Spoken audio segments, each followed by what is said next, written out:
आज तुम्हारे छोटे भाई की जन्म नक्षत्र पूजा और उत्सव है, किंतु मुझे क्षमा करना पुत्र,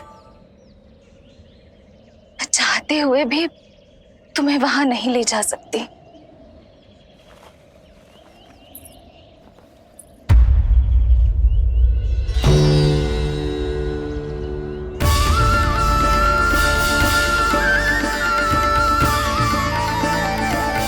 अरे यशोदा, अरे तुम्हें आने की क्या आवश्यकता थी?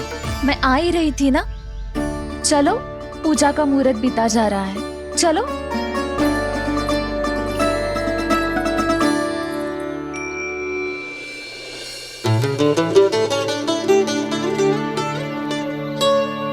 कहाँ रह गई ये दोनों?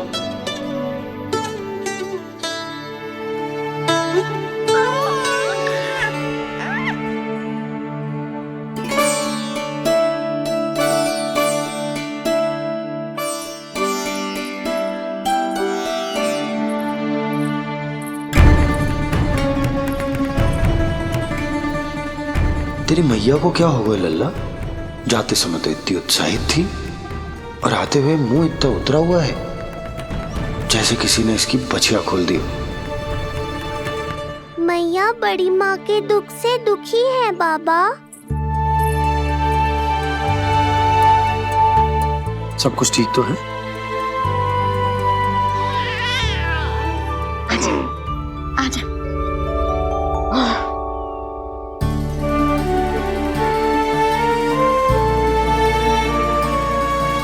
आपके मन की इच्छा मैं बहुत अच्छी तरह समझ रहा हूँ बड़ी माँ। बस एक ही इच्छा है मन में कि मैं भी ये पूजा, ये उत्सव, ये सब कुछ अपने पुत्र के लिए कर पाती।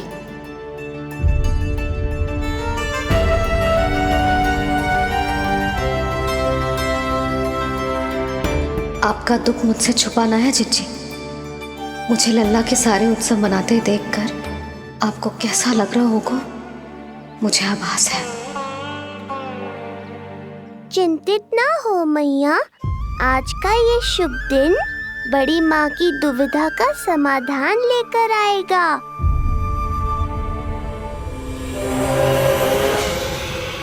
पर उससे पहले इस अनचाहे अतिथि उत्कच को संभालने के लिए मुझे निद्रा देवी की सहायता की आवश्यकता पड़ेगी। आ जाइए निद्रा देवी, यही समय है आपको दिए हुए वचन को पूरा करने का।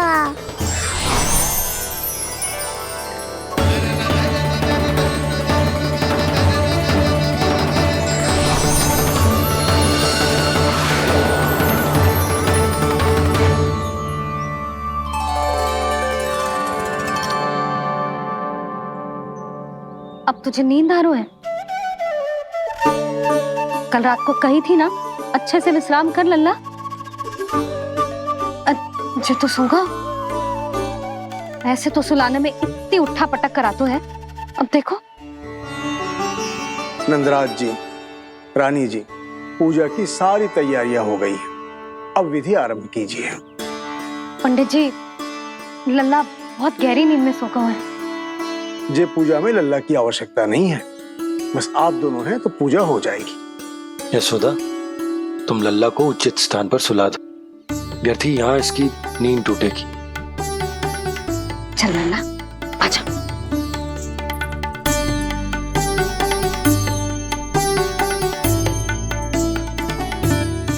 नाना इसे यहाँ ना सुला सकती, यहाँ तो जो अकेला पड़ जाएगा, उसमें दृष्टि भी ना रख पाऊंगी।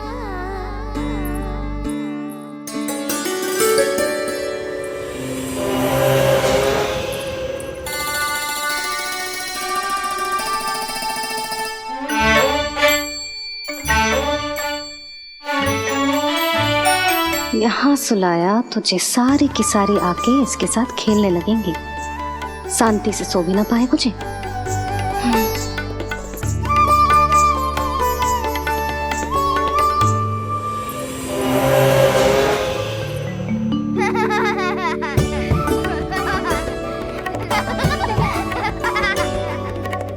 लो, यहाँ तो ये सब हल्ला मचा रहे हैं।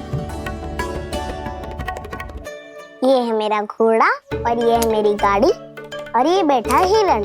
हाँ, वहाँ छाँव में सो जाएगा और मेरा पूजा में बैठकर सीधी दृष्टि भी रख पाऊंगी इस पर।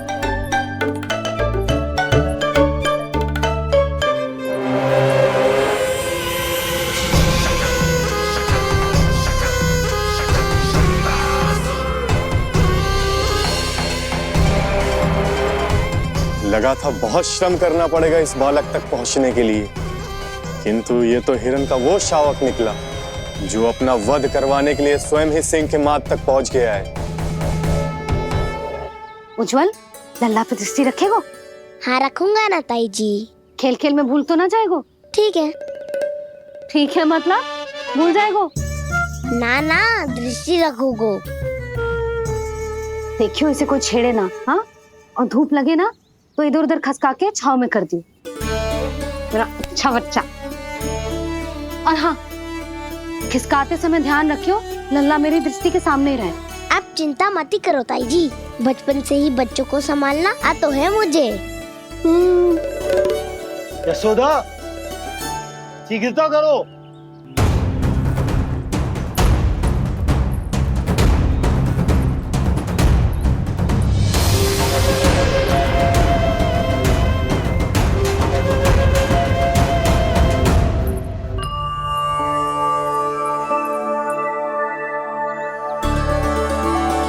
ओम शांति शांति।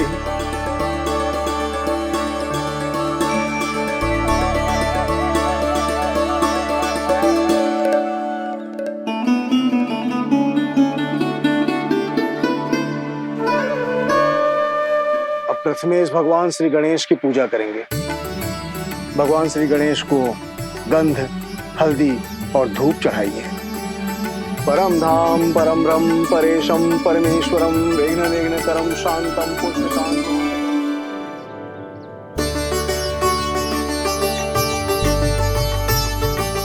अब आप दोनों श्री हरि नारायण के ऊपर अक्षत की वर्षा कीजिए। लीजिए। मंगलम भगवान विष्णु मंगलम गरुड़ध्वजा मंगलम पुंडरीकाक्षा मंगलाय तनोहरि।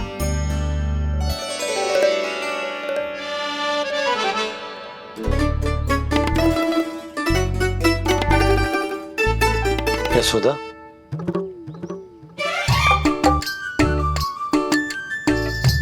क्षमा करेगा पंडित जी।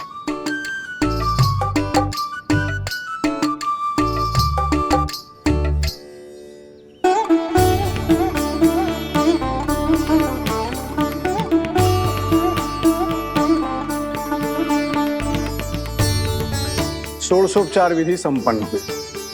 अब आप दोनों आंखें बंद करके प्रेम पूर्वक इष्ट देवता से लल्ला के स्वास्थ्य, हित और दीर्घायु के लिए प्रार्थना कीजिए।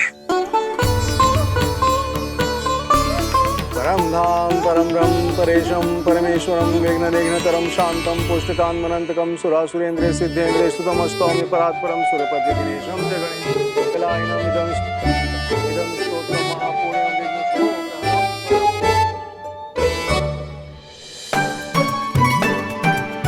अरे ये नीलमणि के ऊपर तो धूप आ गई।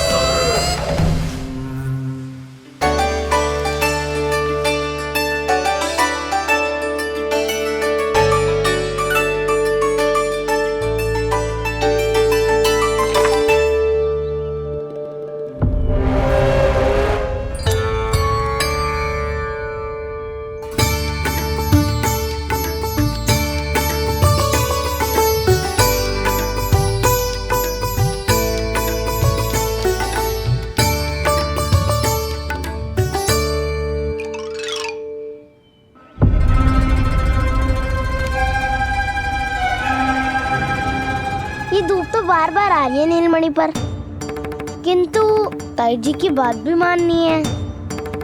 क्या करूं? 「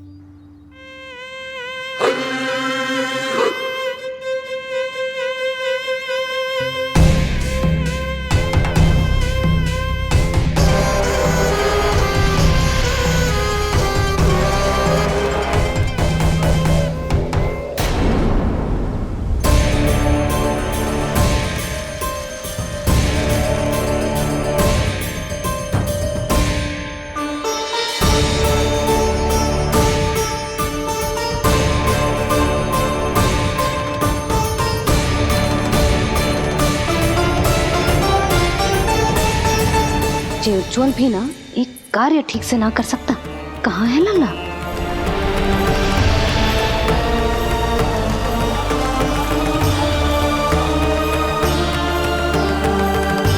नारायणी नमोस्तुते। प्रार्थना संपन्न हुई। रानी जी, रानी जी कहाँ चली गई?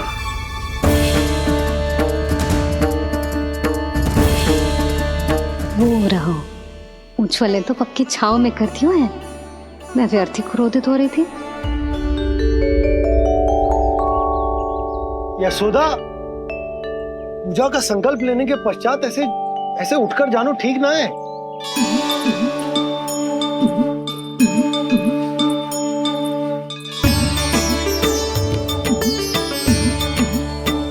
यशोदा, स्मरण है ना जे जन नक्षत्र पूजा हम हमारे लल्ला के हित के लिए कर रहे हैं।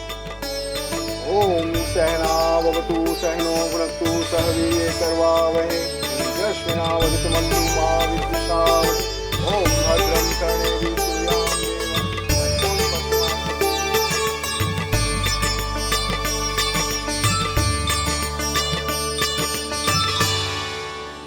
अरे वाह, अब तो मेरा कार्य और भी आसान हो गया। इसी सकट के नीचे कुचल दूंगा इस दुष्ट शिशु को। महाराज कंस को उनके जीवन का सबसे शुभ समाचार दूंगा मैं। मेरी आशा है महाराज कि इस बार भी आपकी आशाओं पे कहीं हिमपात ना हो जाए। उत्कच उत्कच अपना कार्य अवश्य करेगा अस्ति, बल्कि अब तक तो कर भी चुका होगा। बस अब कुछ ही क्षण में शुभ समय।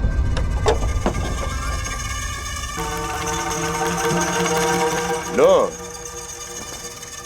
आ गया मेरा शुभ समाचार।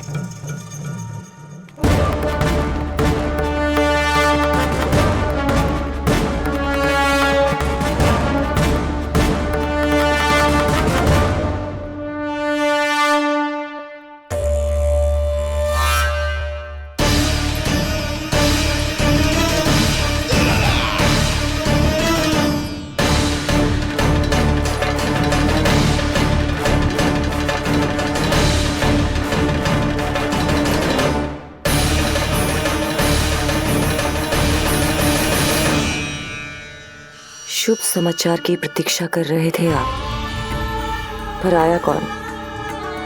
अपशगुन। देवकी, वसुदेव, तुम दोनों यहाँ कैसे? मथुरा नरेश, हम दोनों आपके पास एक विनती लेकर आए।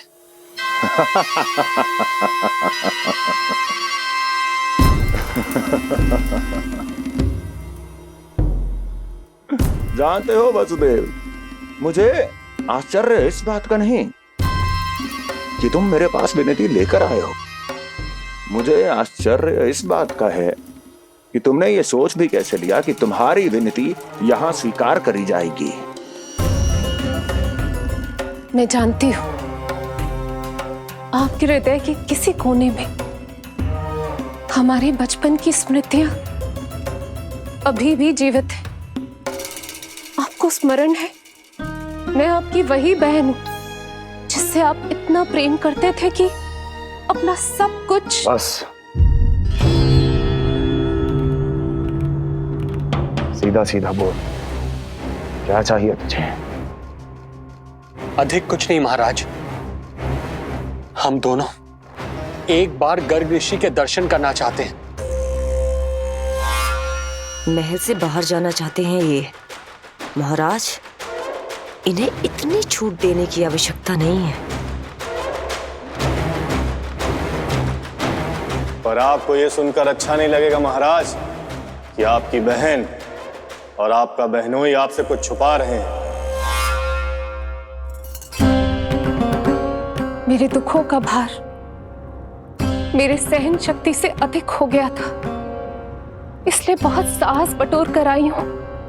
अपनी छोटी बहन की इस छोटी सी विनती को अस्वीकार मत कीजिए भैया।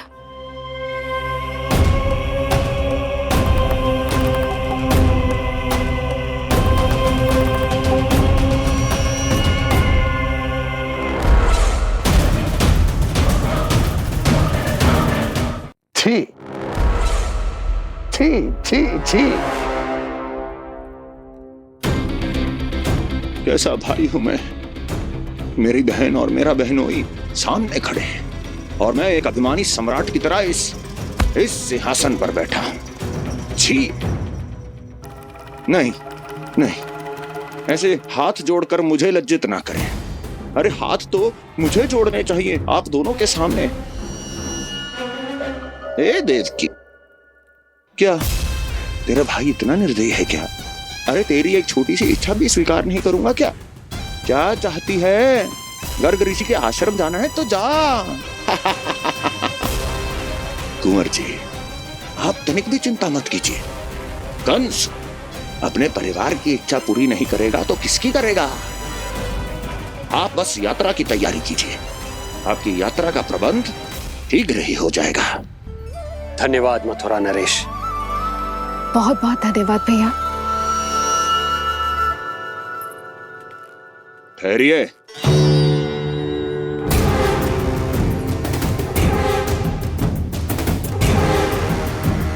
अरे आप दोनों को अकेले कैसे जाने दूं? चिंता रहती है मुझे।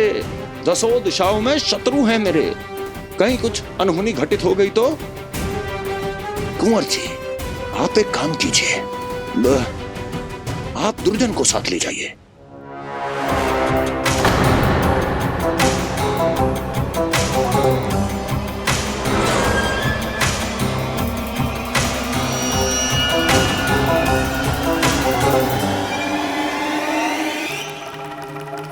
जो आ गया महाराज।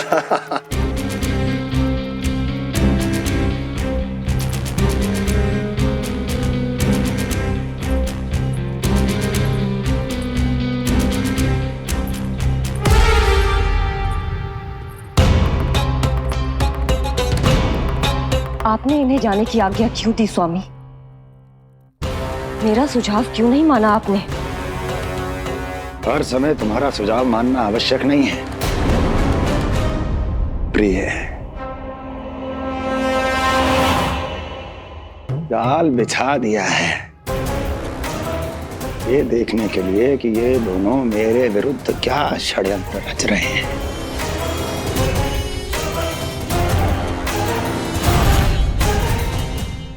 पूतना और सूक्ष्म बुद्धि की तरह मैं तेरे जाल में नहीं फंसूंगा विष्णु अवतार।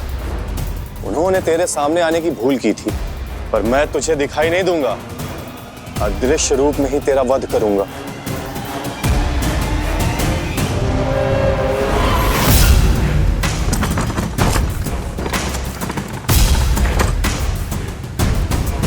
तेरी मां तुझे साधारण से धूप से बचाना चाहती थी।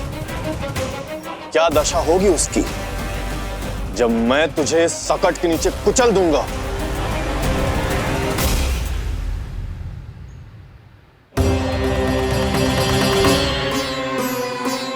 जाने ये पूजा कब समाप्त होगी? कहीं उठ तो ना गया उनको मेरा लल्ला। मुझे उसे देखना है। पर जो पंडित जी है कि अब देख कैसे इस शकट के भार के नीचे दब जाता है तेरा कोमल तन। यशोदा, पूजा समाप्त होने वाली, आरती को समय हो रहा है। अल्लाह सुरक्षित है, चिंता ना करो। कितना नन्हा सा है तू, फिर भी तूने महाराज कंस की रातों की नींद, सुख चैन सब छीन लिया। अब मैं तुझसे तेरे प्राण छीनूंगा। तैयार हो जा।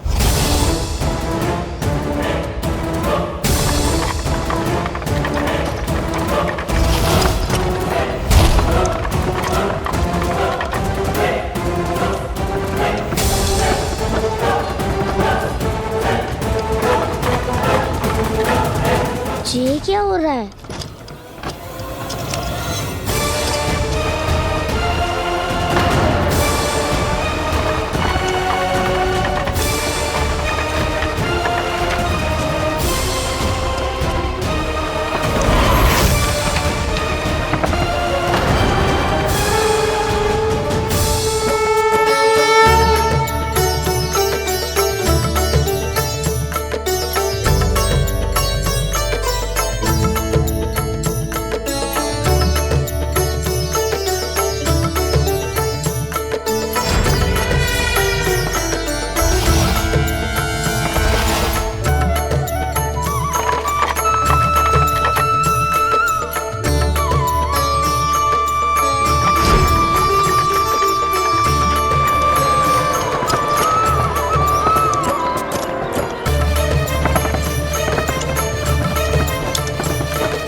प्राण कब इसके तन से विदा ले लेंगे इसे पता ही नहीं चलेगा।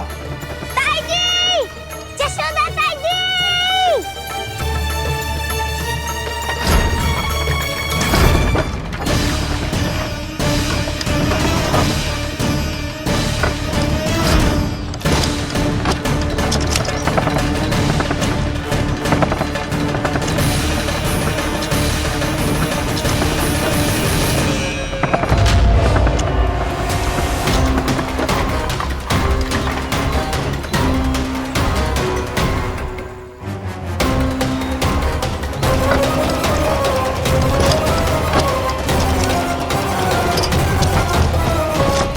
निद्रा देवी, समय हो गया है।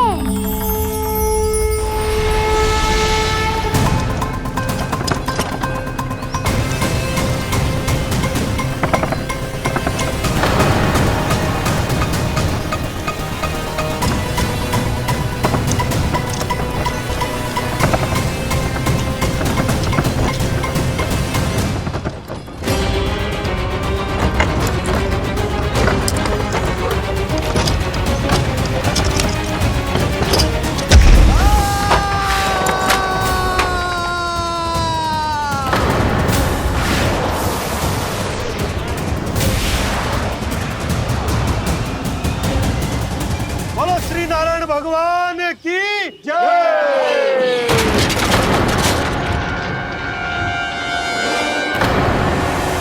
यशोदा ताई जी, जल्दी आओ।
प्रभु,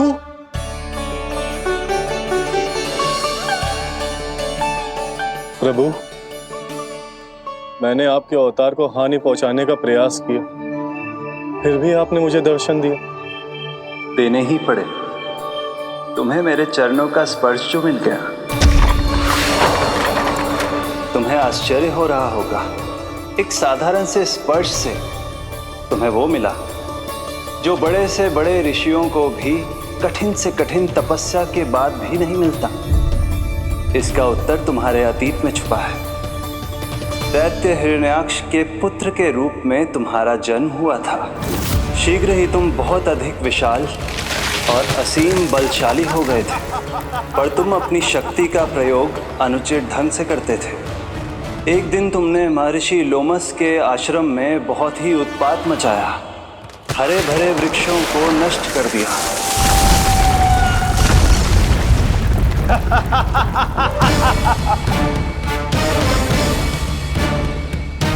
देख क्या रहे हो ऋषिवर? ये विशाल वृक्ष भी मेरे इस विराट तन के आगे कुछ भी नहीं है। जिसे स्वयं अर्जित तक नहीं किया, उस तन पर इतना अभिमान, तो सुन ले, जिनसे तेरा तन बना है उन्हीं पंच तत्वों में इसी क्षण ये विलीन हो जाएगा। ये मेरा श्राप है तुझे, मेरा श्राप है तुझे।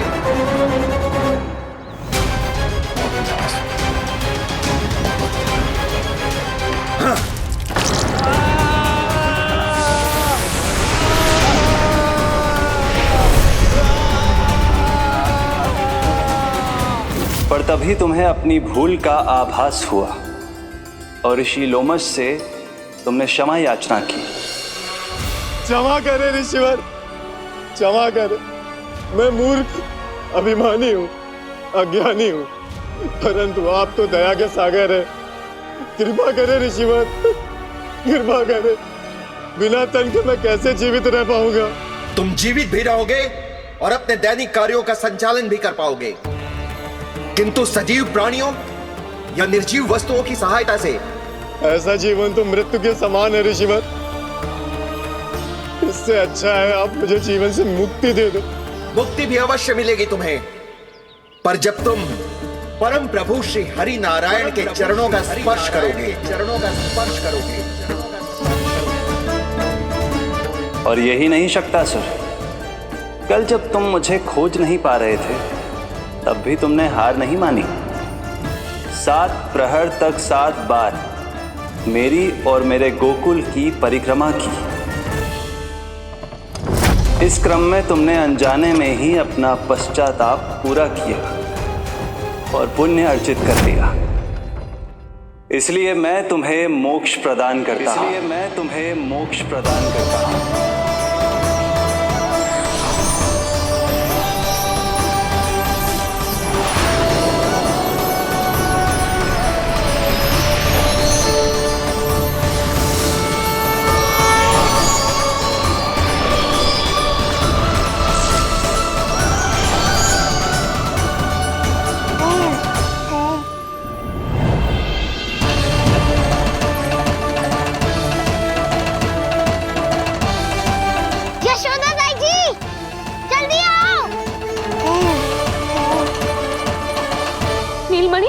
मेरा लल्ला, लल्ला, तुझे कुछ हुआ तो ना है ना? तुम ठीक तो है ना? मेरा नीलमणि, मेरा प्यारा बच्चा।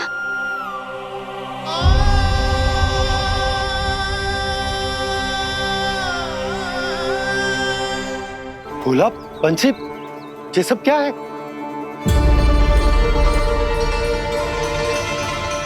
उज्जवल, ये किसने करो है?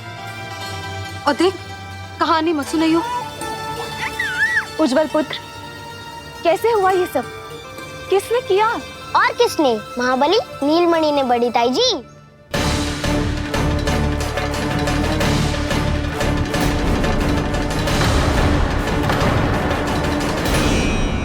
जी क्या बोल रहे हो? सच्ची सच्ची बता। लो, फिर फंस गया उज्जवल। मैं सच्ची कह रहा हूँ। अचानक तीव्र वेग से वायु चली, फिर ऐसे लगो जैसे कोई भूकंप आ रहा है।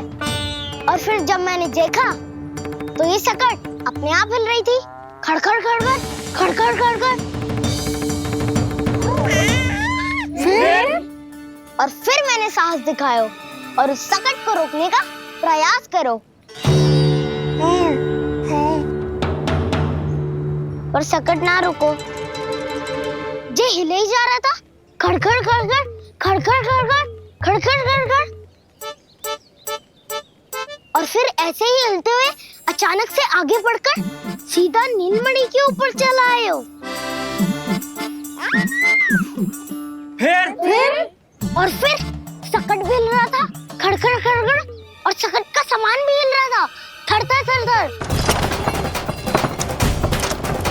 ऐसा लगो जैसे सकट नीलमणि को कुचलने को।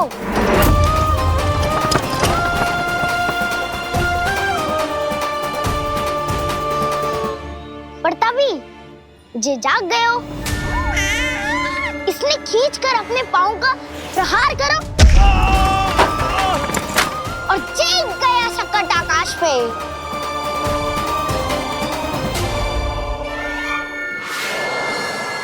और फिर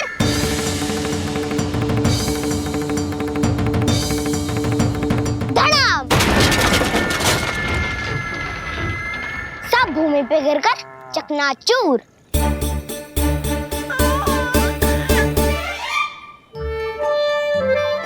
मैं सच्ची कह रहा हूँ ताई जी, नीलमणि के पैर का स्पर्श होते ही वो सकट ऐसे वायु में उड़ी जैसे कोई फूल।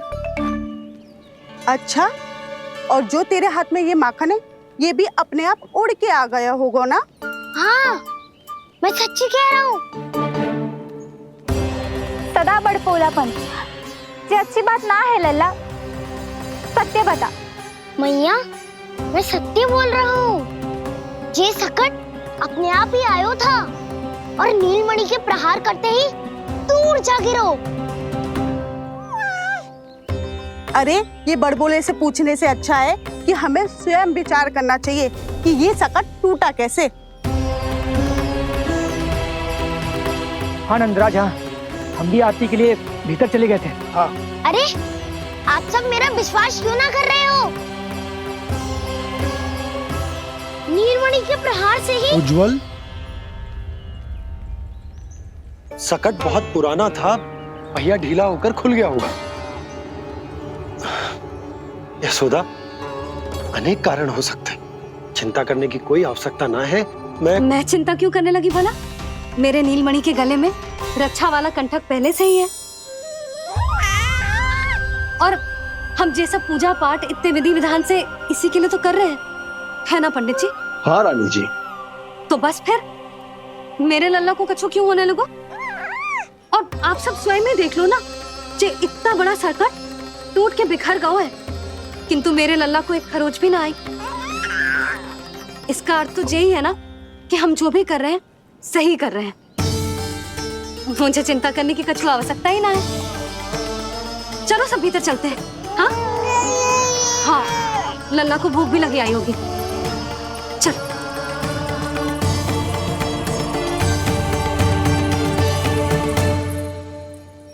नंदराज जी, अब हमें भी आज्ञा दीजिए। प्रणाम पंडित जी। ध्यान कहाँ था तुम दोनों का? और अधिक सावधान रहने की आवश्यकता थी ना? क्षमा कीजिए नंदराज।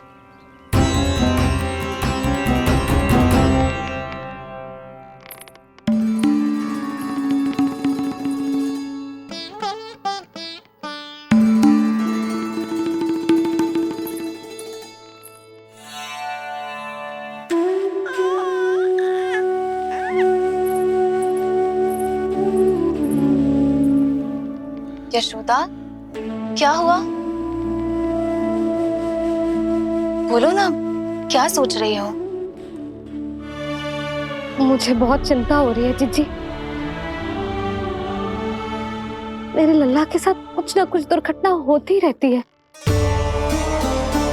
अरे, अभी बाहर ही तुम सबको समझा रही थी, अब भीतर आते ही क्या हो गया तुम्हें?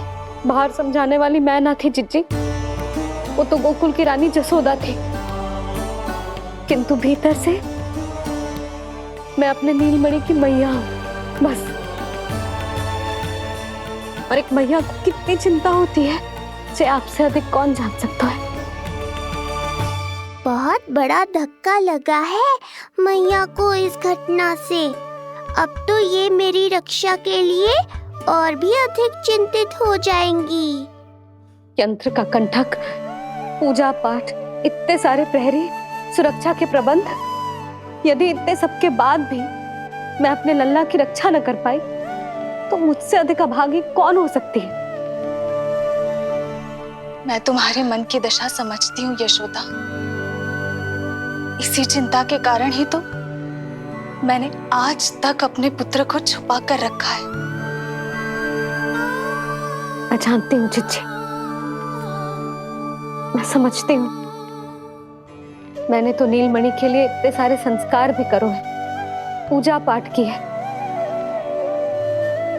किंतु मैंने तो आज तक अपने पुत्र का एक भी संस्कार नहीं किया है। आंसू पोंछ लीजिए बड़ी माँ, शीघ्र ही सब कुछ ठीक हो जाएगा। जब मैंने उसे जन्म दिया, उसके बाद से आज तक न उसे घर के बाहर लाई हूं, न कोई संस्कार किया है। मैं तो उसका नामकरण भी नहीं करवा पाई हूँ यशोदा। उसके जन्म के समय स्वामी ने ये संदेश भिजवाया था कि उस कंस को हमारे पुत्र के बारे में तनिक भी भनक नहीं पड़नी चाहिए।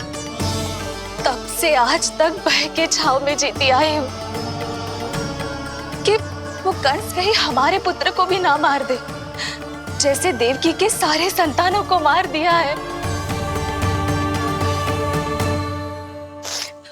ये आशंका कभी सत्य नहीं होगी बड़ी माँ, मैं हूँ ना। माँ अपनी संतान के मन की बात बिना कहे ही समझ जाती है। आप भी समझ जाओ ना मैया।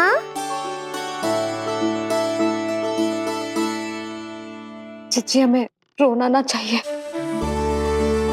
हमें देख के लल्ला भी रो रहा है। मैया, आपकी सहायता की आवश्यकता है मुझे। मुझे ऐसे क्यों लग रहा है जैसे लल्ला मुझसे कुछ कहना चाह रहा है। दाऊ को हम सबसे दूर कब तक रखेंगे बड़ी माँ? ये सोच रहा होगा कि अब तक आपने इसके दाऊ को छुपा के क्यों रखो है। मैं उनसे मिलना चाहता हूँ मैया। चिच्ची, कितना मन करता होगा ना इसका अपने दाऊ से मिलने का। और आपके लल्ला का भी तो मन करता होगा ना कि अपने छोटे भाई को मिले। कितनी बातें करते हैं हम दोनों की इनके सामने। हाँ यशोदा, मैं भी अपने पुत्र को नीलमणि के बारे में सब कुछ बताती हूँ। तो बस फिर हमें साथ साथ रखिए ना। मेरा आधा हिस्सा है वो, उनके बिना मैं अधूरा हूँ मैया। ये दोनों भाई एक दूसरे के बिना अधूरे हैं जीजी। हमें इन दोनों को साथ ही रखना चाहिए। आप ही सोचो, यदि नीलमणि की रक्षा होगी तो आपका लल्ला भी तो सुरक्षित रहेगा। तुम सच कह रही हो यशोदा। हमें इन दोनों को मिलाना चाहिए और साथ में ही रखना चाहिए, सुरक्षित। तब तो शीघ्र ही पंडित जी को बुलाकर हमें शुभ मुहूर्त निकलवाना चाहिए। शुभ मुहूर्त? हाँ, शुभ मुहूर्त। दोनों भाइयों के मिलन के साथ साथ उनका नामकरण संस्कार भी करवा देते। अब अपने दाऊ से मिलूंगा मैं।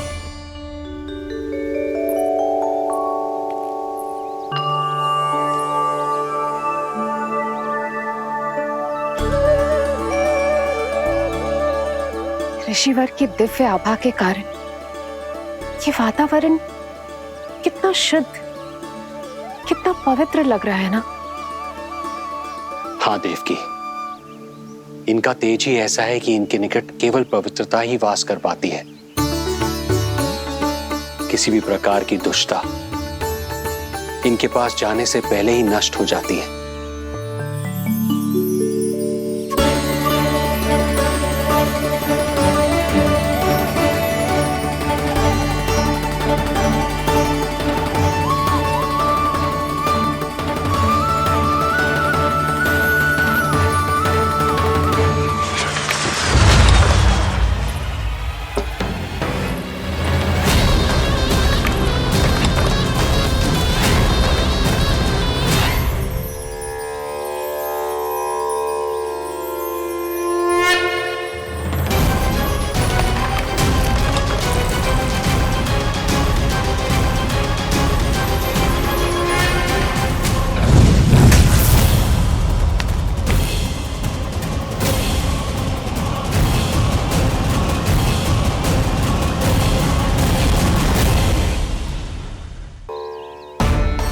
इनका तेज ही ऐसा है कि इनके निकट केवल पवित्रता ही वास कर पाती है।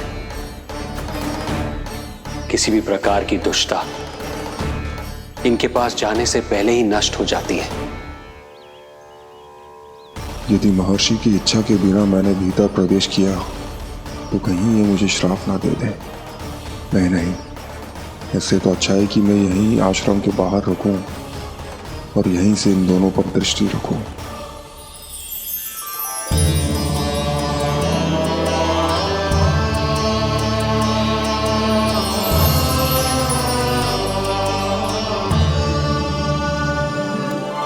आपके आने का आभास हो गया था राजन। गुरुदेव, जो संतानें हमने खो दी है उनका श्राद्ध करवाने की विनती लेकर हम आपके पास आए हैं। आपका आना व्यर्थ नहीं जाएगा राजन, परंतु मुझे आभास हो रहा है श्राद्ध कर्म इस भेंट का एकमात्र कारण नहीं है।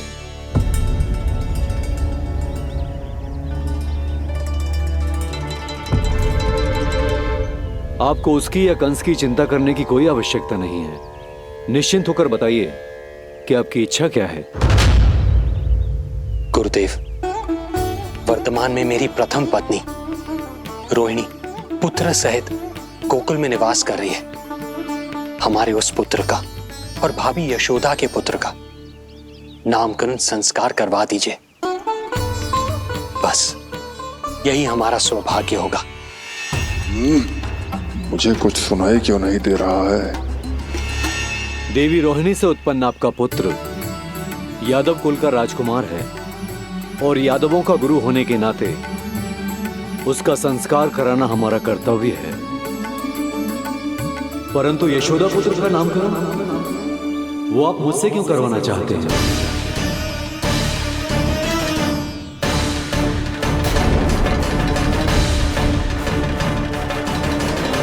गुरुदेव, सत्य ये है कि रुक क्यों गई रानी देव की? आपके मन में जो कुछ है कहिए। ये कैसी दुविधा में फंस गया मैं। यदि मैंने गुरुदेव को यशोदा पुत्र का सत्य बताया तो कंस को भी पता चल जाएगा, और यदि नहीं बताया तो कहीं ऐसा ना हो कि ऋषिवर ही बुरा मान जाए। लगता है आप दोनों की दुविधा मेरे अनुमान से भी बहुत बड़ी है। अपनी या अपने पुत्र की कुंडली लाए हैं राजन? जी गुरुदेव, अपनी कुंडली है मेरे पास। देवकी,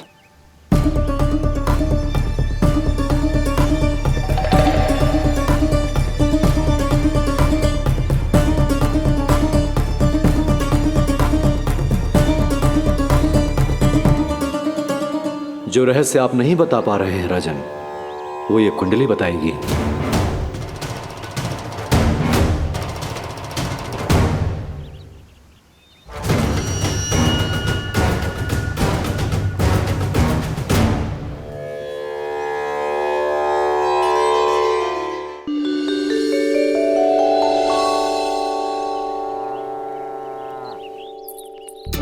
लल्ला, बता कैसी है जगदा?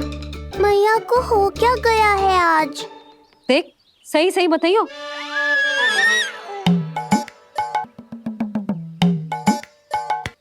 अच्छी है ना? पसंद आएगी ना उसे? हाँ? या फिर जे मोर पंख वाला मुकुट दे दूं? पहली बार मिल रहा है तू, उपहार तो देना चाहिए ना?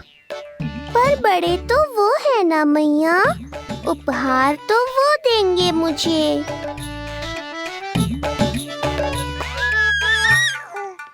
ना ना, मोर पंख वाला मुकुट तो मेरे लल्ला का है ना, जे ना दे सकते। तेरे जैसा कोई कंठक या चांदी वाला कड़ा दे दूं? हाँ? इस मिलन के लिए मुझसे अधिक उतावली तो मैया है।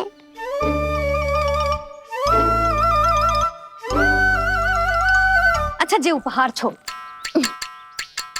तू तो जे बता कि तू उसे बुलाएगा क्या कह के? अन्य सभी के जैसे बड़े भैया या गांव वालों के जैसे दद्दा बुलाएगो, या फिर बड़े नगरों में जैसे बुलाते हैं ज्येष्ठ भ्राता बुलाएगो, या फिर प्रेम से बुलाएगो दाऊ बुलाएगो ना?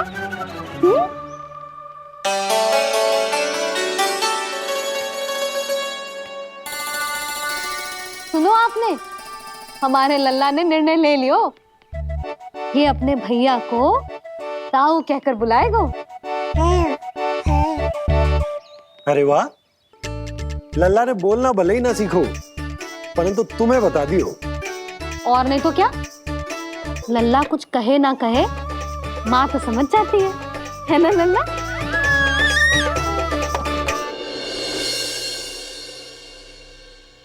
और इसने दाऊ वाली बात पे हाँ भी की है। हाँ, हाँ तो सदानंद जी ने भी कर दी है। लो, मैं तो भूल ही गई। क्या कही पंडित जी ने?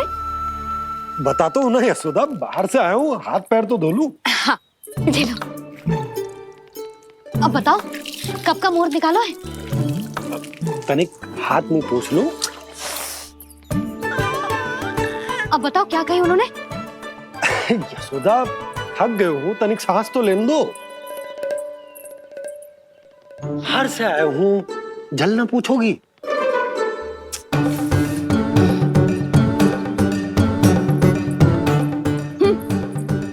अब बता दो जी।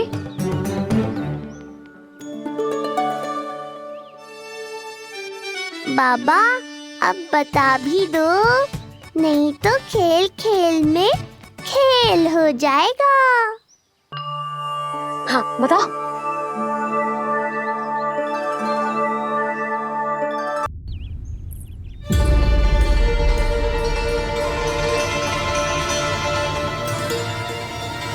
हो क्या रहा है वहां? ये क्या दिया है राजकुमारी ने? गुरुदेव, शीघ्र ही कोई मुहूर्त बता दे तो बड़ी कृपा होगी। नंद महाराज, अब क्या नामकरण का मुहूर्त भी मुहूर्त निकाल के बताओगे आप? हैं? क्रोधित क्यों हो रही हो यशोदा? बताता हूँ, धैर्य धरो। हाथ मुंह धो लिया, जल पी लिया, विश्राम कर लिया, अब कितनी प्रतीक्षा करवाओगे? हैं? मैं सब समझ रही हूँ, आप जानबूझ के मुझे सताने के लिए ना बता रहे। मैया कितनी भोली है बाबा, आप क्यों सता रहे हो उन्हें? बस बस बस, इतना भावुक होने की आवश्यकता ना है। बता तो, पंडित जी ने बताया है एक बहुत ही शुभ मुहूर्त आने वाले सप्ताह में ये है। और जानती हो जिस शुभ मुहूर्त किस दिन पड़ेगा? जिस दिन हमारा लल्ला पूरे 100 दिन का हो जाएगा। इससे अच्छा मुहूर्त तो हो ही नहीं सकता। धन्यवाद गुरुदेव।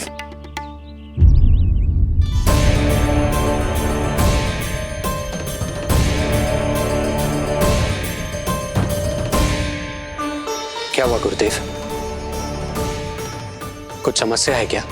जो सत्य सारे संसार को पता है और जो संकेत ये कुंडली दे रही है, दोनों में विरोधाभास है राजन।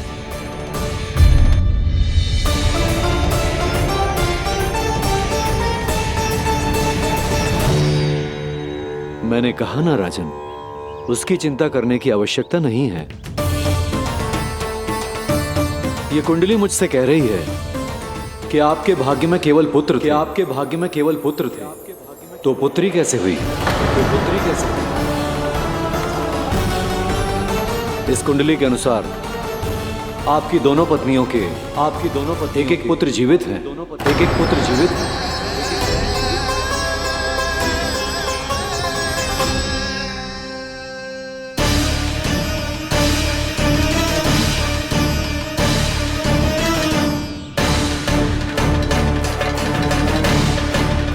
देवकी, गुरुदेव मैं कुछ कैसे? कहने की आवश्यकता नहीं है राजन, मैं जानता हूं मेरे प्रश्नों के उत्तर कहां मिलेंगे। अरे कौन से प्रश्न और कैसे उत्तर? किस बारे में बात कर रहे हैं? ये लोग जो भी बात कर रहे हैं वो मुझे सुनाई क्यों नहीं दी?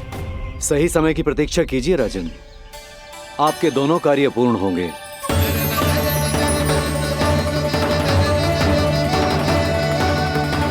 अब आप निश्चिंत होकर जाइए और प्रसन्नता मनाने की तैयारी कीजिए। आपका बहुत बहुत धन्यवाद गुरुदेव। प्रणाम।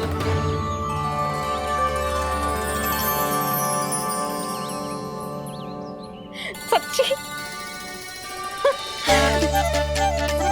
पहले नारायण को धन्यवाद दूं कि लल्ला को सूचना दूं? कुछ समझ में ना आ रहा।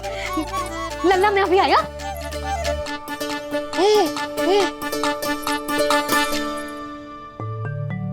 आपका बहुत बहुत धन्यवाद नारायण। अब शीघ्र ही मेरे लल्ला और उसके दाऊ को उनके नाम मिल जाएंगे, वो नाम जिससे वे पूरे संसार में पहचाने जाएंगे। अब लल्ला को बताती हूँ। लल्ला, तू जैसे ही 100 दिवस का हो जाएगा, तेरा और तेरे दाऊ का नामकरण हो जाएगा। हाँ हाँ, किंतु आपने तो बताओ ही ना, हम इन दोनों को मिलवा कब सकते हैं? क्या देख रहे हो, बताओ तो। यशोदा, पंडित जी ने कही कि दोनों भाइयों को मिलवाने के लिए कोई मुहूर्त की आवश्यकता ना है, तो हम चाहे तो इन्हें आज भी मिलवा सकते हैं। लल्ला सुनो तूने, तू आज ही अपने दाऊ से मिल सकते है। मैं अभी सारी तैयारियां करती हूँ। भव्य मिलन होगा गोकुल में, भव्य मिलन। कुंडली के अनुसार इन दोनों के 8 पुत्रों में से 2 जीवित बचे हैं। पहला तो रोहिणी पुत्र है, पर दूसरा कौन है? और वो कन्या कौन थी जिसे कंस ने मारा था? वासुदेव की कुंडली में अभी तक पुत्री योग बना ही नहीं है।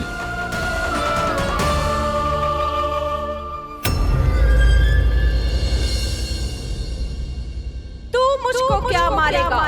अपनी आयु संभाल। काल तेरा अवतरित रूप है उसका।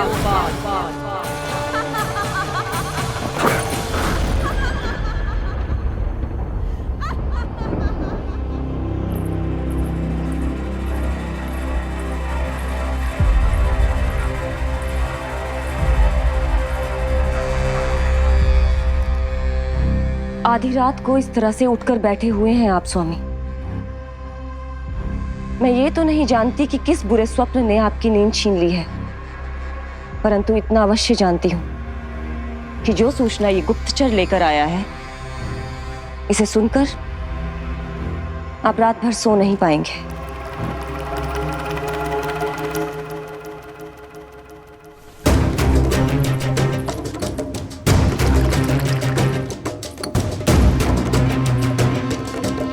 क्या सूचना है? महाराज, उत्कच मारा गया, उत्कच मारा गया, उत्कच मारा गया।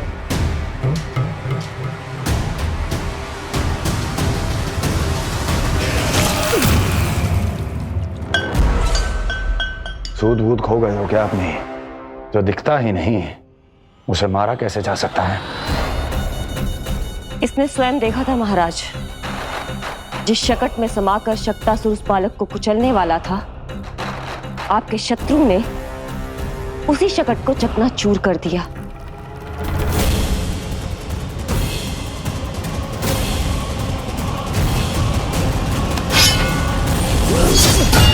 महाराज क्षमा।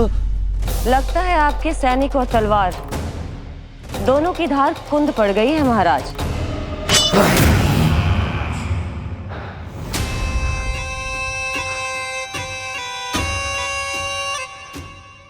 इस तलवार की धार पर अब तभी विश्वास दृढ़ होगा जब ये उस बालक के रक्त से स्नान कर लेगी।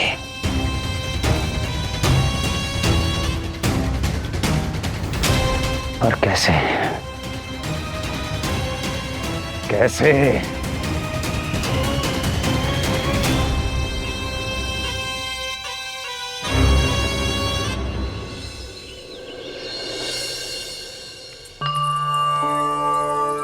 कैसी लगी तुझे दाऊ से मिलने की तैयारी? बहुत अच्छी है मैया, पर उससे भी अच्छी है वो प्रसन्नता जो इस मिलन के उत्साह में मुझे आपकी आंखों में दिख रही है।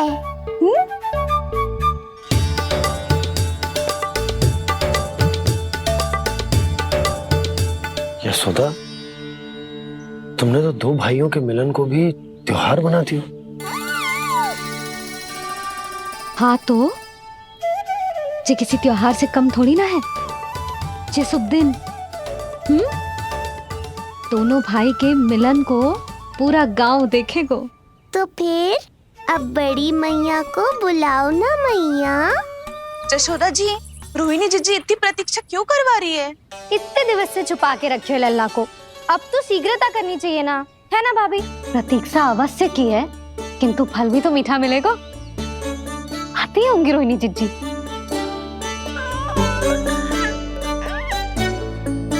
जीजी, कहीं उन्होंने अपना विचार तो ना बदल दियो?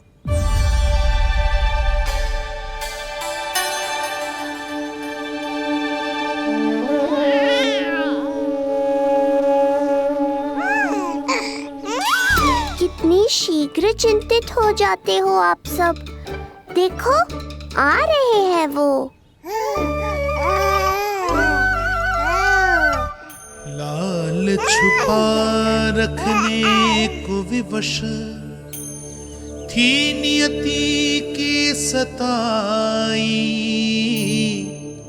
भूल के भय माज प्रभु की जग सम्मुख है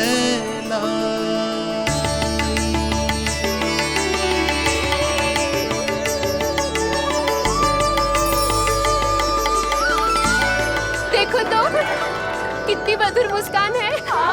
और आंखें कैसी गंभीर और गहरी है। अरे अरे, ये तो हमारी नीलमणि की तरह सुंदर भी है। सही कह रही है तू, और कितना प्यारा भी है। और कितना बलशाली भी लग रहा है ये, है ना? तो देखो इसके, हाँ देखो लाल लाल टमाटर की तरह। देखो तो दाऊ आए नहीं कि ये सब की सब मुझे भूल ही गई। अरे हटो सामने से, मुझे भी तो देखने दो।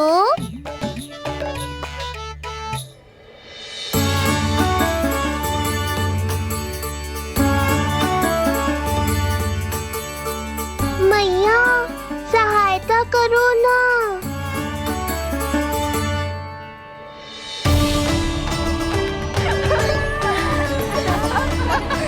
चलो हटो सब, हटो हटो हटो हटो सामने से।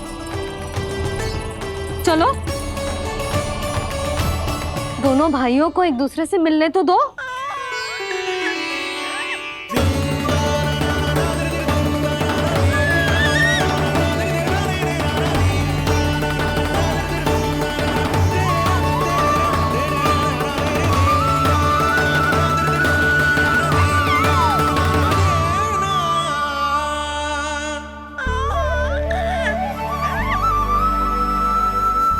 चल नल्ला, चल आजा। देख नन्ना, आ गए जे तेरे भैया, तेरा दाऊ। जी भर के बातें करो और निहारो एक दूसरे को। लाओ जिज्जी, आजा। ये रहे तेरे दाऊ। आओ जिज्जी।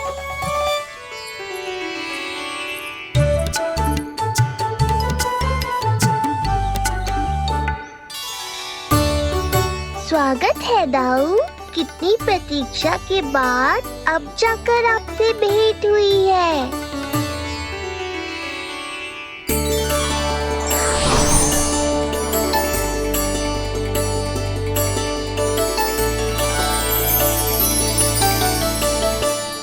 क्या हुआ दाऊ, मुझे पहचान नहीं पा रहे? कितनी देर लगाओगे दाऊ? अब तो पहचान लो, छोटा भाई हूँ आपका।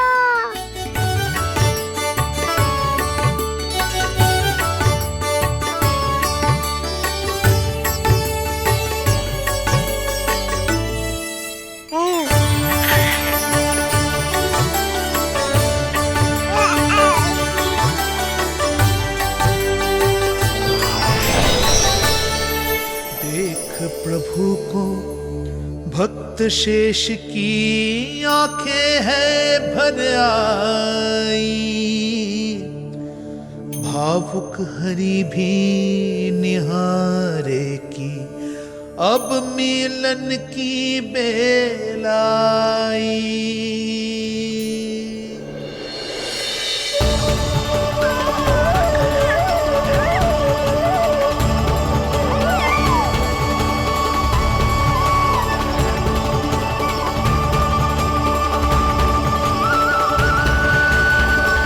प्रभु, आपके दर्शन पाकर मैं धन्य हो गया।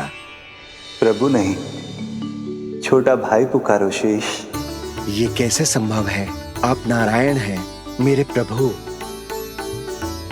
ये जानते हुए भी मैं आपसे बड़ा कैसे बन सकता हूँ? हर दुविधा की तरह इसका भी समाधान है शेष। अब तो हम एक दूसरे से मिल भी चुके हैं। पृथ्वी पर हमारा सूत्र जुड़ चुका है, इसलिए समय के साथ तुम ये भूल जाओगे कि तुम्हारा ये भाई मेरा ही अवतार है। ये क्या कह रहे हैं प्रभु? वही जो आवश्यक है। नहीं तो तुम नीलमणि के बड़े भाई होने का कर्तव्य कैसे निभाओगे? कैसे डांटोगे मुझे? और बड़े होने के नाते मुझ पर अधिकार कैसे दिखाओगे? पर प्रभु, पर किंतु परंतु ये सब भूल जाओ शेष।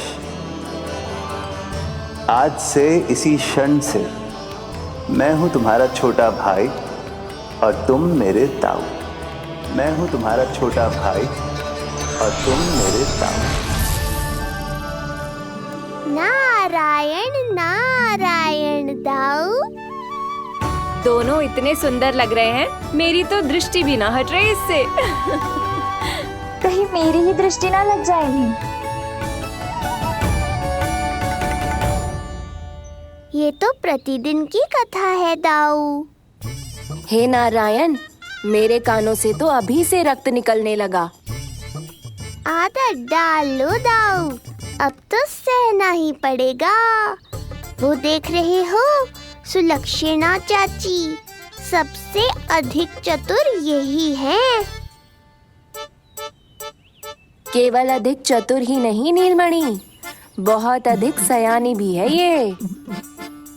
बिल्कुल सही पहचाना दाऊ, पर आप चिंता मत करो, मैं हूँ ना, मैं संभाल लूंगा इन सबको। देखो तो जिज्जी, इन दोनों की दृष्टि एक दूसरे से ऐसी चिपक गई है कि अब हटने का नाम ही ना ले रही। जे सूचक है उस प्रेम के बंधन का, जिसमें जे दोनों भाई आज के बाद सदा के लिए बंध जाएंगे।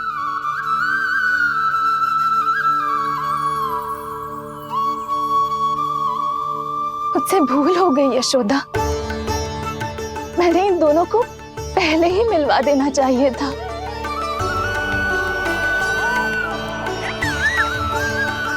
मैं कहती थी ना आपसे।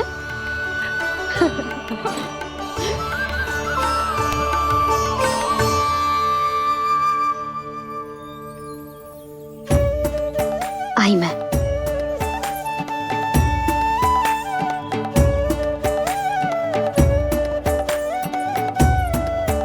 क्या सोच रहे हो ऐसे खड़े खड़े? देख रहा हूं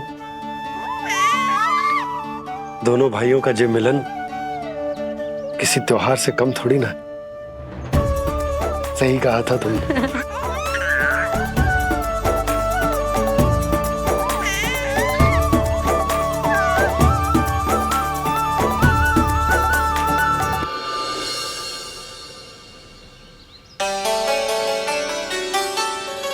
सुना ना तूने जो गोपिया क्या कह रही थी कि नीलमणि का दाऊ कितना बलशाली है। इसका तो यही अर्थ हुआ ना कि नीलमणि अपने दाऊ जितना बलशाली ना है। अब समझा मैया कि आज मुझसे इतना व्यायाम क्यों करवाया जा रहा है। पर मुझे पता है मेरा नीलमणि सबसे अधिक बलशाली है। हाँ।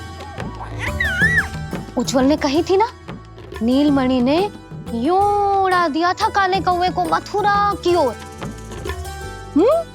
और उज्जवल ने तो ये भी कही थी कि नीलमणि ने अपने पांव से सकट पे प्रहार भी किया था।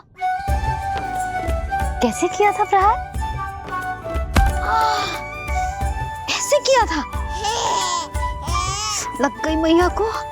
कैसे किया था? फिर से बता कैसे किया था?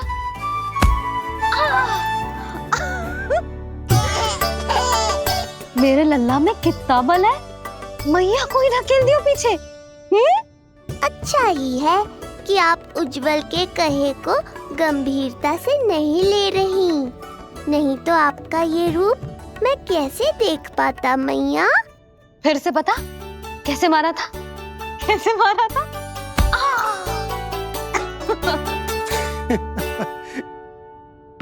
लल्ला तू बड़े के जैसे कब से हंसने लगो?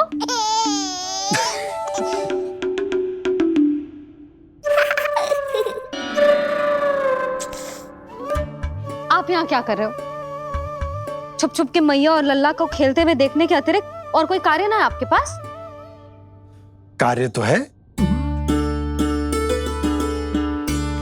पर यह अधिकार भी है कि मैं अपनी बड़ी सी पत्नी को अपने छोटे से लल्ला के साथ छोटे बालकों की तरह व्यवहार करते हुए देखूं।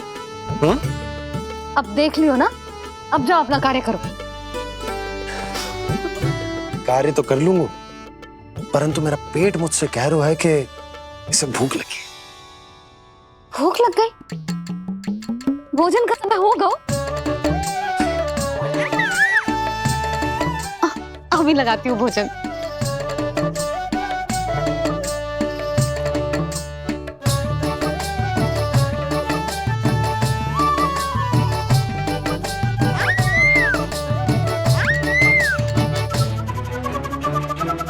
क्या हुआ लल्ला, इतना उतावला क्यों हो रहा है तू? तुझे भी भूख लगी आई है क्या? सच्ची में भूख लगी आई है कि मंद मंद मुस्कुरा के मैया को बांधना चाहता है? तनिक रुक जा, तेरे बाबा को भोजन परोस के यूं गई और यूं आई। मेरा अच्छा लल्ला।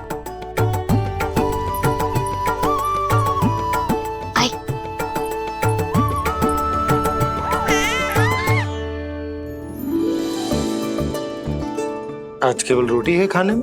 ना, दाल है ना, तरकारी भी है, दही है, लड्डू भी है। तो दाल ले आओ। अभी लाई है।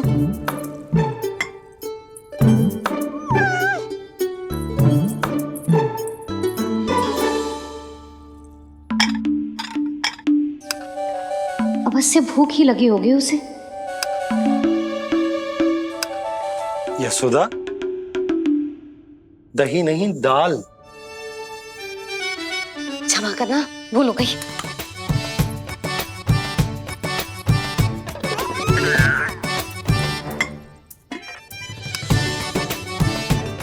यशोदा, दाल दाल।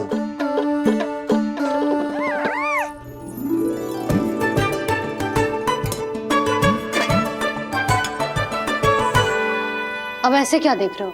बोला ना भूल हो गई। सब मिला के खा लो, पेट में तो मिलना ही है। थोड़े चावल मिलेंगे? हाँ मिलेंगे, अवश्य मिलेंगे।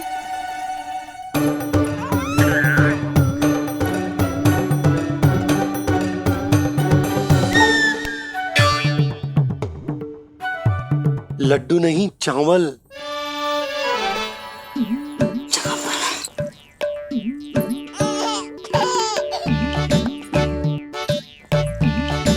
हंस क्या रहे हो जी?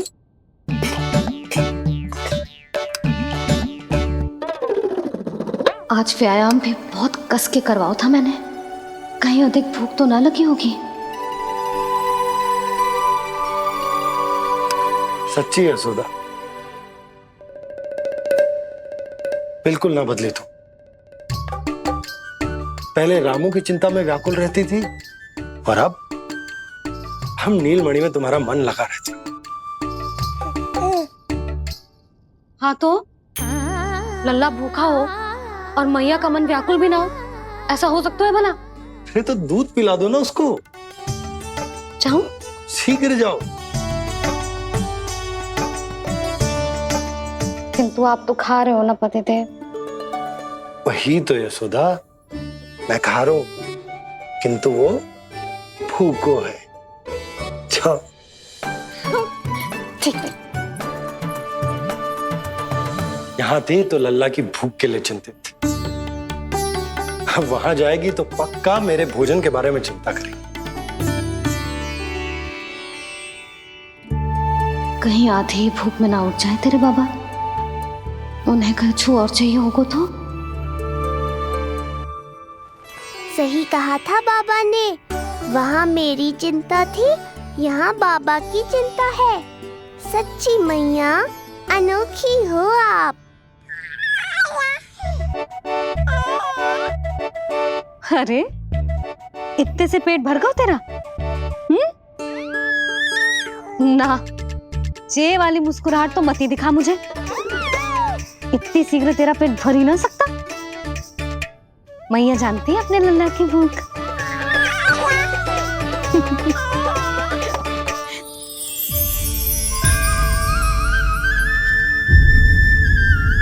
ये क्या है? लल्ला, ये क्या था तेरे मुंह में? दिखा दिखा।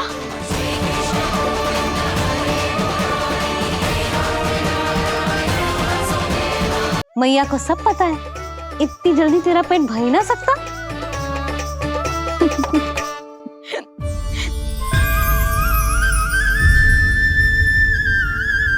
ये क्या है? लल्ला, ये क्या था तेरे मुंह में? दिखा। ओहो, मैं तो भूल ही गया था कि मेरे भीतर ही तो सारी सृष्टि समाई हुई है। मैया ने उसकी झलक देख ली, अब क्या होगा? क्या हुआ यशोदा?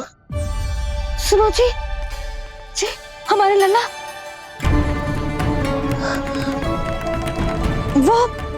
वो इसके मुंह में। क्या? भूल जाओ ना मैया, कुछ नहीं था मेरे मुंह में। लल्ला, मुंह खोल के बाबा को दिखा। अरे क्या देख रही है उसके मुंह में? अवश्य ही मेरा दृष्टि भ्रम होगा, किंतु ऐसा भ्रम। अरे बताओ ना यशोदा, या फिर मुहूर्त शीघ्र ना बताने की बात का प्रतिशोध ले रही हो तुम? ना, ऐसी बात ना है। तो फिर बताओ ना, क्या बात है? हा? मैंने लल्ला के मुंह में कुछ देखो। क्या देखो? अब फंस गया मैं। मैया बाबा को सब कुछ बता देंगी और राय का पहाड़ बन जाएगा। फिर कैसे संभालूंगा इन दोनों को? ऐसे लगो जैसे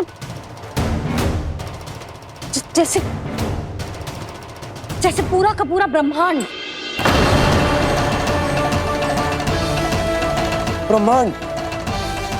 लल्ला के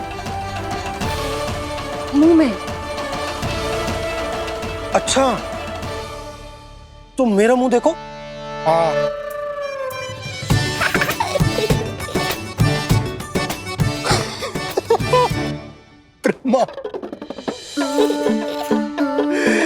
यशोदा, मुझे पता था आप मेरा उपहास उड़ाओगे। अरे नहीं, तुम देखो तो सही।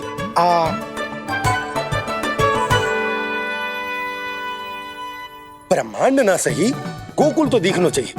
अरे गोकुल को राजा हूं मैं, है कि ना? है? देखो, अरे देखो।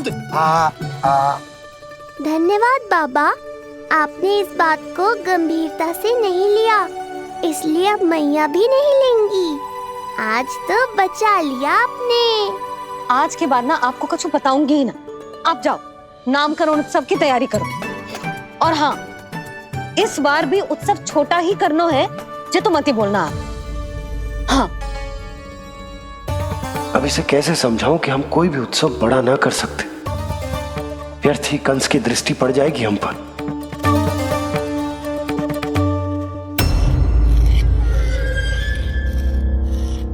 लगता है आपके सैनिक और तलवार दोनों की धार कुंद पड़ गई है महाराज। महाराज, मुझे भय था कि कहीं ऋषि गर्ग मुझे श्राप ना दे दे।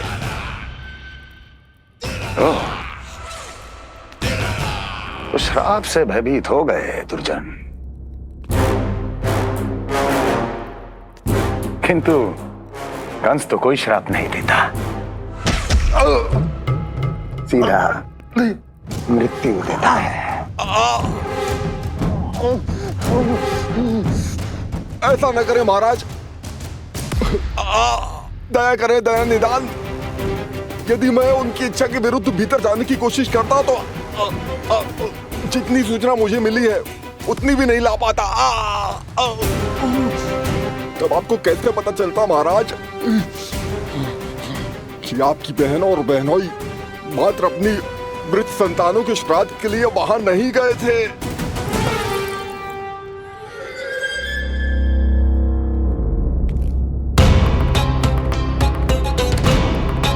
आगे बोलो। पूरी तरह तो नहीं सुन पाया महाराज, किंतु मैंने स्वयं अपने नेत्रों से देखा है महाराज। राजकुमारी देवकी ने ऋषि गर्ग के हाथ में कुछ दिया था ये सत्य है महाराज, और ऋषि गर्ग ने उन दोनों को वचन भी दिया था। सही समय की प्रतीक्षा कीजिए राजन, आपके दोनों कार्य पूर्ण होंगे। महाराज, मैं आपका सबसे विश्वसनीय सेवक हूं। आपके हर आदेश का पालन करना मेरा अधिकार है, और मैंने अपने अधिकारों का पालन किया भी है महाराज। किंतु फिर भी यदि मेरी ओर से कोई भूल हुई हो, मुझे क्षमा करे दयानिधान, मुझे क्षमा करे। इसका अर्थ है कि उत्कच सही कह रहा था। वो दोनों अवश्य ही कोई ना कोई षड्यंत्र रच रहे हैं मेरे विरुद्ध। समय आ गया है, अब मुझे किसी ऐसे की खोज करनी होगी जो उतना ही शक्तिशाली हो जितने की मेरी ये तलवार।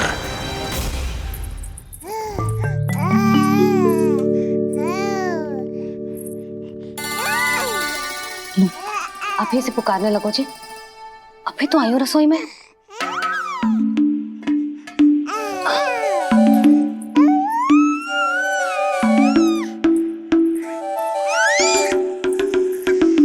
शीघ्र ही तुझे भी अपने बाबा का हाथ बटाना पड़ेगा, समझ रहे हो ना? बटाएगा ना हाथ? अभी जे 100 दिन का भी ना हो और जे इस नन्हे से बालक को काम काज का भार सौंपने की बात करने लगे।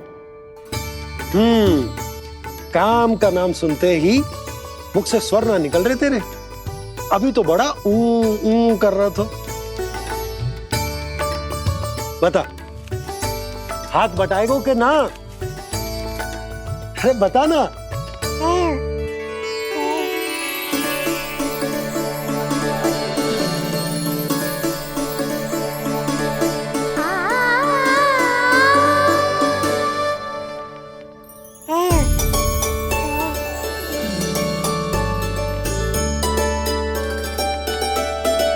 कल तू पूरा 100 दिन को हो जाएगा लल्ला। पंडित जी आएंगे, तुझे नया नाम मिलेगा। देखो तो मन में तो इनके भी कितना उत्साह भरो है, बस दृष्टि में मैं ही आती हूँ। और कल तुझे वो नाम मिलेगा लल्ला जिससे पूरा संसार तुझे पहचानेगा।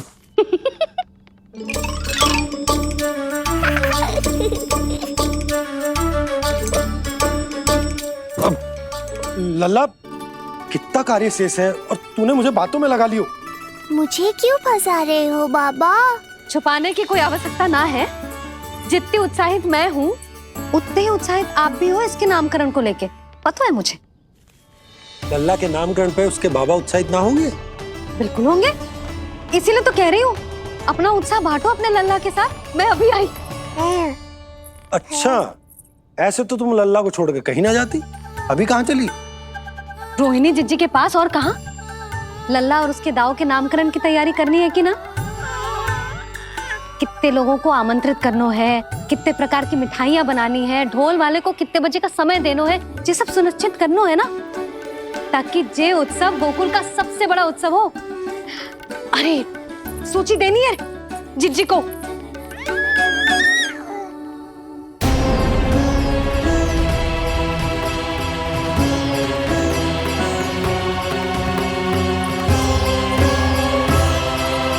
सबकी कोई आवश्यकता ना है। आवश्यकता ना है मतलब? कहना क्या चाहते हो आप? मैं ये कहना चाहता हूँ कि